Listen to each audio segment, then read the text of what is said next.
Imagine yourself walking down a bustling metropolitan artery during rush hour.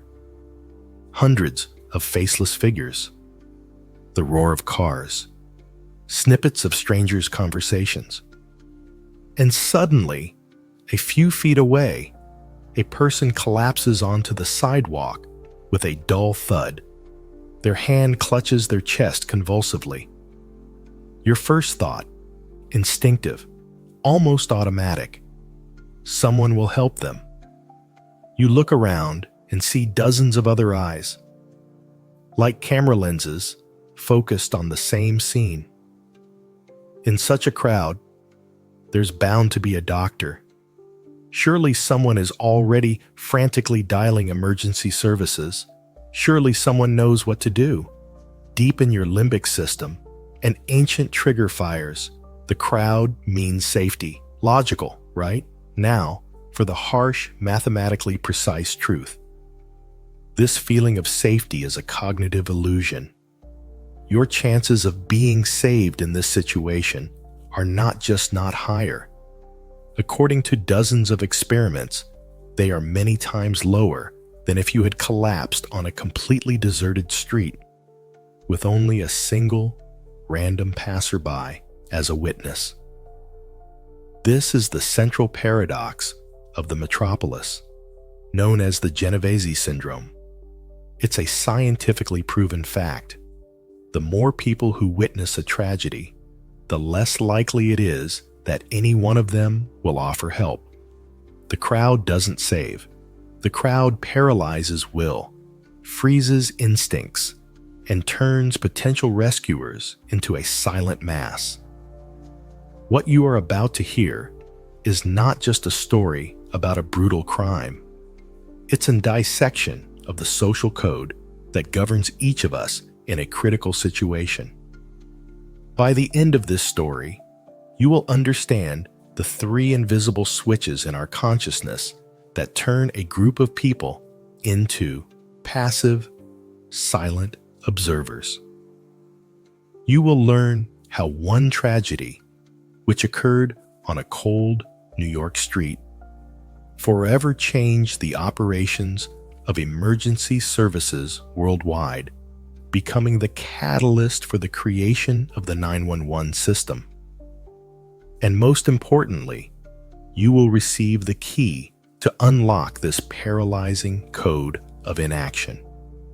Because one day, you might be the sole witness whose actions determine someone's life. New York, 3 o'clock on a raw March night in 1964. A young woman named Kitty Genovese is returning home from work. She parks her red Fiat and walks towards her apartment building. At that moment, a man emerges from the icy shadows with a hunting knife. Her first piercing cry for help shatters the sleeping silence of Queens. "Oh my God, he stabbed me! Help me!"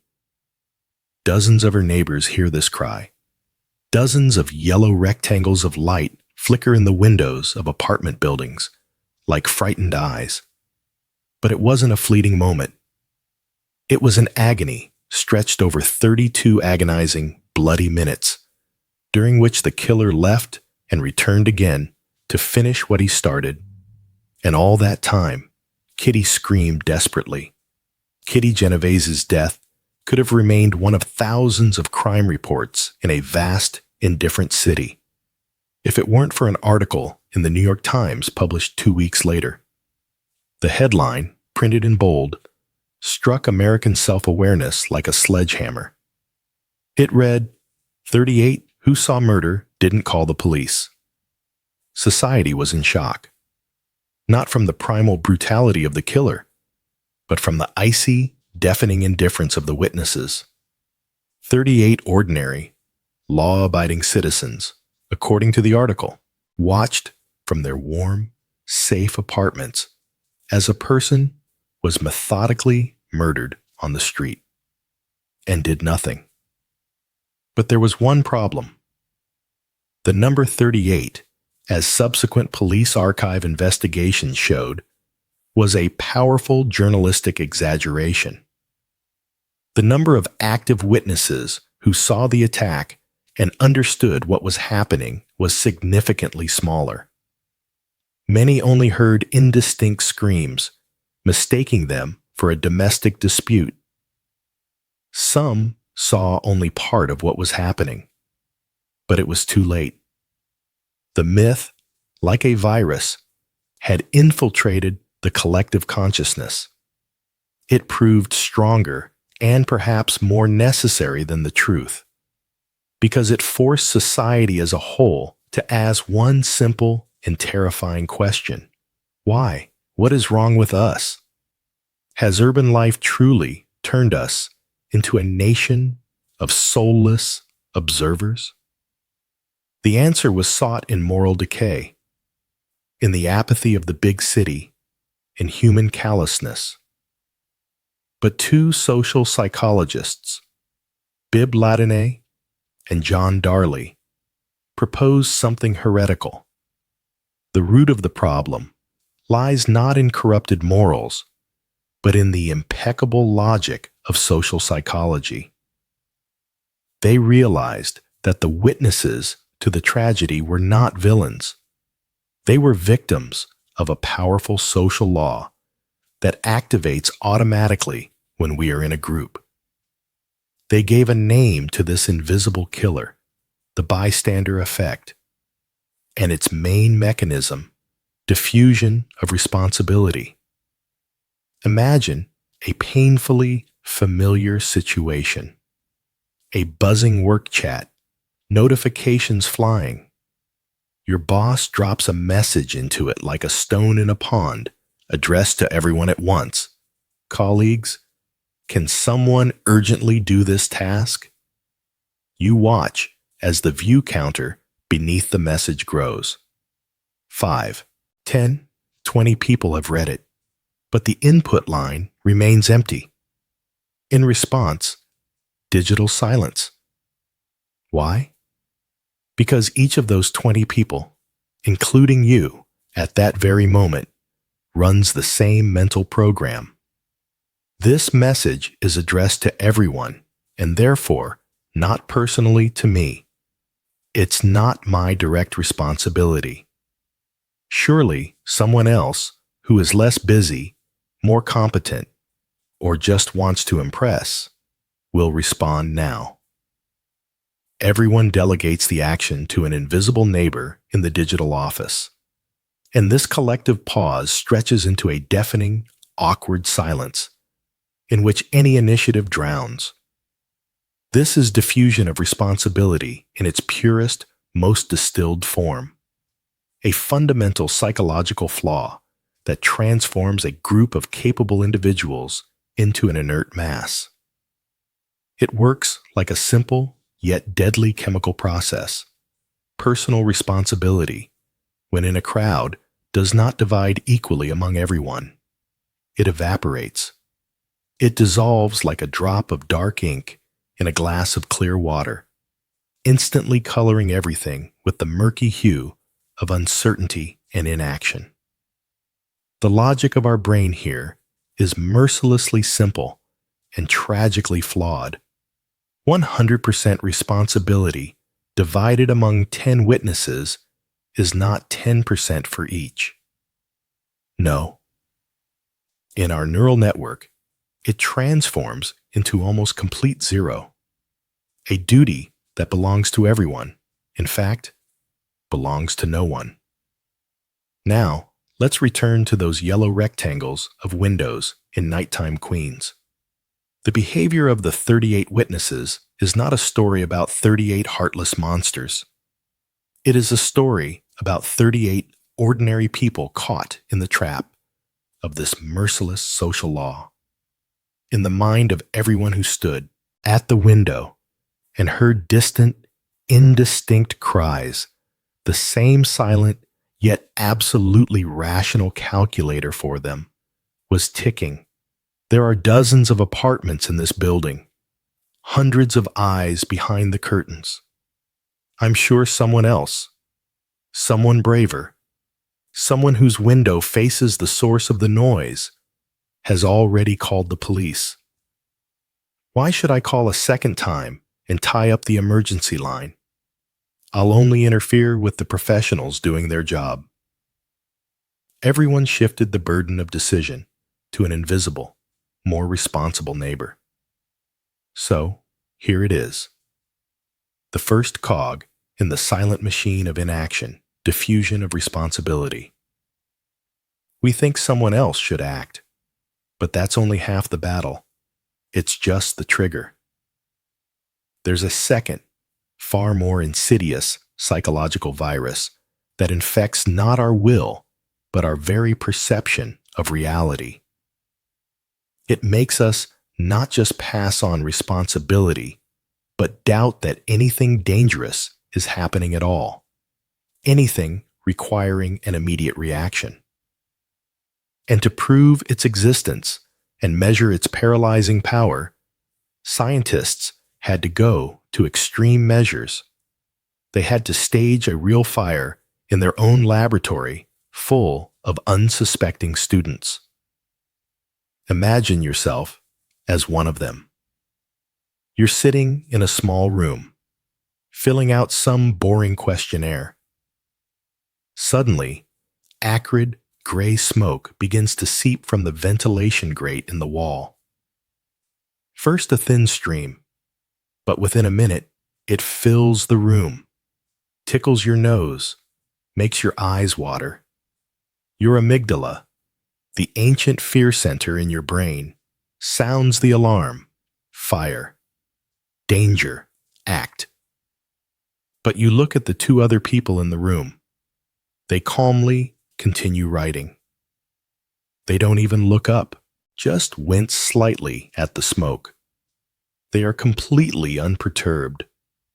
Your eyes see a direct threat. But the social part of your brain sees complete group calm. Whom will you believe? Your own eyes or the collective reaction? This paralysis is called pluralistic ignorance. It's a phenomenon where, in an ambiguous situation, we stop trusting our own instincts. We scan the faces and postures of other people to understand how to react. But the problem is that they are scanning us at that very moment. The result is a perfect feedback loop, a deadly spiral of collective inaction. Everyone looks at each other, sees general calm, and draws the fatal, erroneous conclusion. If no one is panicking, then it's not dangerous. It's an illusion of calm, woven from universal silent expectation. And now, the raw numbers from the Latine and Darley experiment protocols, which send a chill down your spine. When a participant was in the room alone, they stood up and reported the smoke in 75% of cases. But when two passive actors sat next to them, only in 10% of cases did the subject dare to act. 10%. 9 out of 10 people were willing to sit in a smoke-filled room, coughing, waving away the acrid smoke, but not breaking the unspoken social calm. Our social vision literally blinds us, making us ignore a direct physical threat. So, we don't help because we think someone else will. And we don't help because the calmness of others convinces us that help isn't needed. But there's a third, deepest, most irrational barrier. Simple, animalistic fear. But not fear for our own lives, but fear of looking like an idiot. To measure this fear, scientists devised another cruel but ingenious test. Imagine you're sitting in a small, isolated booth. You can't see the other participants, only hear their anonymous voices through headphones. A group discussion is underway, and suddenly one of the voices breaks, It starts to stammer, changes to muffled, convulsive gasps. You hear desperate, gurgling wheezes, a struggle for every breath, and then a dead, deafening silence in the headphones. This invisible censor in our heads is called fear of evaluation, the third horseman of the apocalypse of inaction. It's the primal terror of making a public mistake, misunderstanding a situation, making a fool of yourself. In your prefrontal cortex, which is responsible for social norms, a cold, paralyzing calculation flashes in fractions of a second. What if this is a prank? What if I panic now and the person just has a coughing fit? What if everyone thinks I'm an inadequate idiot? In that moment, your empathy enters a deadly struggle with the ancient fear of ostracization from the pack. And very often, fear wins. And if in the 60s it was the fear of looking foolish in front of a couple of scientists in white coats, today, in an era of total transparency, the stakes have increased a millionfold. We live in a world where everyone has a camera in their pocket. Any mistake, any awkward panic, any misinterpreted action can be filmed on a phone in that very second. And an hour later, you are a meme, the star of a viral video with the caption, "Panicker of the Year." This digital sword of Damocles hanging over each of us makes us even more constrained, even more passive. Diffusion of responsibility, pluralistic ignorance, fear of evaluation. Remember this trio. Together, these three psychological viruses create a perfect storm of inaction.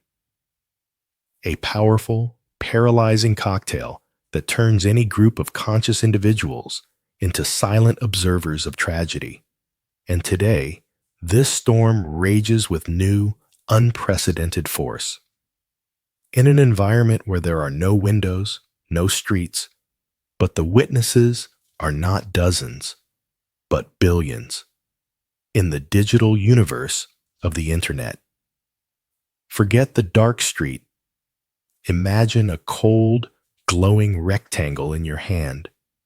Your news feed. You see a post, a person being publicly, methodically humiliated. Below it are dozens of venomous comments, hundreds of approving likes, flashing like lights on a control panel of someone else's pain. And a view counter, silently ticking. Thousands, tens of thousands of silent eyes that see the same digital bullying as you. They read, perhaps shake their heads, and scroll on, down the glass surface of the screen, in the absolute, deafening silence of their room. The scene is the same, but here, in the digital vacuum, the psychological mechanisms are honed to sterile perfection. Diffusion of responsibility? Of course. Why should I intervene? There are moderators, group administrators. It's their job. Pluralistic ignorance? Absolutely. Since thousands of people are silent, maybe the victim is to blame. Maybe I don't know something about this story. And finally, fear of evaluation, amplified to panicked terror. If I stand up for them, this aggressive, anonymous crowd will turn on me. I myself will be bullied. The fear of being caught in the crossfire of comments paralyzes fingers over the keyboard.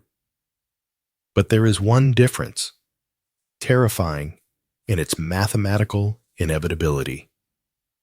On the street in Queens, there were 38 witnesses. On the internet, there can be millions. And the larger this digital crowd, the stronger the effect.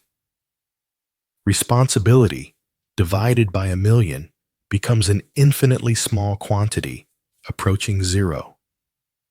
The probability that someone will stand up for a victim of cyberbullying decreases with each new like under a hate post.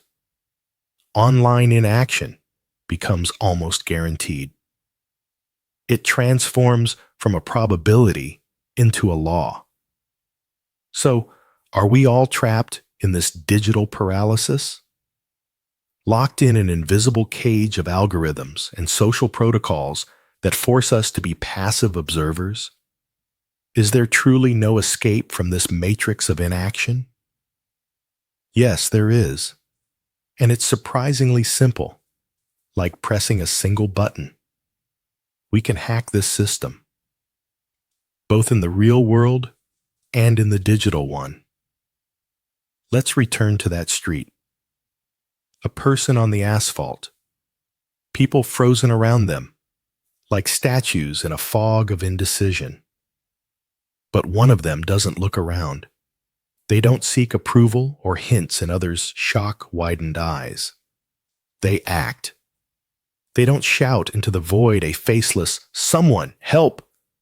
They do something much more effective. They choose one person from the crowd, point a finger at them, creating an invisible but absolutely clear vector. Look directly into their eyes, and their voice is clear, loud, without a hint of doubt. This is the first main hack of the system. To destroy diffusion of responsibility through absolute personalization. You, in the red jacket, call an ambulance, call 911. At that moment, for the person in the red jacket, all the amorphous, blurred responsibility of the crowd focuses on one point, like a laser beam, on them. They cease to be an anonymous witness. They become a concrete executor with a clear task. The second hack, destroy pluralistic ignorance. Clearly and loudly state the problem. This person is not well. They're not drunk. They might be having a seizure. Help is needed. You remove ambiguity. You give the minds of those around you a clear, easily understandable assessment of the situation. You free them from paralyzing stupor. Notice, the main tool here is not heroism. It's certainty. You don't rush into the fray. You bring clarity that cuts through the fog of collective stupor. By removing doubt, you give the limbic system of those around you a simple, clear instruction for action. An instruction that bypasses all the traps of their prefrontal cortex. In that moment, you're not just helping, you're becoming a leader. And your voice transforms a paralyzed crowd into an effective rescue team where everyone has a role. So, this paralyzing mechanism, built into us by evolution, is absolutely manageable. We can take control, like a pilot disengaging autopilot, and direct the energy of the crowd in the right direction. And the realization of this simple fact led not only to personal survival instructions, it led to global, systemic changes. Changes that, like a phoenix, rose from the ashes of that terrible March night. Society demanded blood. Newspapers screamed about the moral decay of the Big Apple, about the icy indifference of the concrete jungle.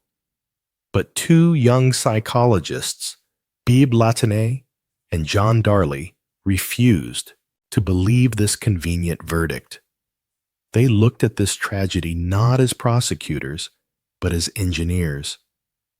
For them, it wasn't a story about bad people. It was a puzzle about why good people do nothing. Their discovery was akin to finding a new law of physics. They shifted the focus from who is to blame to how does this work? They proved that it wasn't about 38 corrupted souls, but about the crushing power of the situation itself. In the pressure of invisible social protocols that hijack our will. This allowed for seeking not moral sermons, but engineering solutions. If a system fails, it should not be condemned. It should be fixed. And the most powerful, most astonishing legacy of this tragedy, you may have even used it, feeling confidence grow from a short string of numbers. Yes, it was the Kitty Genovese's case, as archives show, that was the last straw. The main catalyst for the creation in the United States of a single, simple, and instantly memorable emergency call system. The number 911, a system that, in one fell swoop, destroyed the main paralyzing virus. It removed the doubt of which number to dial. It erased the ambiguity of who exactly should do it. It became a brilliant systemic antidote against the diffusion of responsibility. The tragedy of one person, dissected with the cold scalpel of science, led to the creation of a system that saves millions of lives worldwide. Every day, the silence that killed Kitty Genovese was recoded, transformed into a clear, unmistakable signal that is heard everywhere. This is the best proof. Understanding the dark corners of our psychology is not a cause for despair. It is a blueprint, an instruction manual for assembling a better version of ourselves. So what is this protocol? Remember, the bystander effect is not three separate failures in our psyche. It is a single, ancient safety protocol of our social brain, etched at the deepest level. In a world where incorrect action could lead to expulsion from the tribe, and thus to certain death, our brain learned the main rule. If unsure, freeze, see what others do, and do nothing. This was a brilliant survival strategy for millennia. But in an anonymous metropolis and in a faceless digital world, this program experiences a catastrophic, deadly malfunction. It's not a bug in our firmware. It's an outdated feature that we simply must learn to control. And the story of Kitty Genovese is the story of how we began to master this control. Her death did not become a meaningless point in a crime chronicle. It became a question mark that, like the scandalous article about the 38 witnesses, forced us to look into the darkest and most uncomfortable corners of our own psychology. Her cries for help, unheard then, still echo in lecture halls, in scientific papers, in this very film. Her story became a painful but necessary inoculation for society as a whole, an inoculation against indifference born of paralyzing uncertainty. Because the main enemy in these situations is not malice or indifference. The main enemy is the fog of doubt, that very neurobiological uncertainty. And the best medicine for this fog is knowledge. The very fact that you have watched this story to the end, that you now know about the diffusion of responsibility, pluralistic, ignorance, and fear of evaluation has already changed you at a fundamental level. You are no longer unarmed in the face of instincts. You are forewarned, and therefore armed with a cognitive shield. And now that you know how this system works, answer honestly. Which of these mechanisms paralyzes you the most personally? The thought that someone else will help, allowing you to feel a pleasant relief, or the chilling fear of looking foolish, making a mistake, and becoming an object of ridicule? What is stronger, the heavy weight of responsibility, or the sharp, cold sting of fear?